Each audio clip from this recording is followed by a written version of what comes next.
New Jersey house explosion leaves 1,900 residents without power. One person is in critical condition and 1,900 residents are without power following an overnight house explosion in northern New Jersey, according to WABC in New York. Twitter user Kareem Ali Alasmar took dramatic photos of the aftermath of the blast in Piscataway, New Jersey, showing a plume of smoke rising from the remains of the house. Piscataway is about 37 miles southwest of New York. A male resident of the home who is in his 50s was hospitalized and remains in critical condition with second-degree burns, WABC reports. Video taken in the early morning hours shows the fire burning brightly on the street, as firefighters work to stop it from spreading.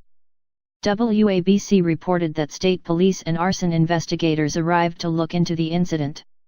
Authorities believe the blast was the result of a gas explosion, according to the WABC.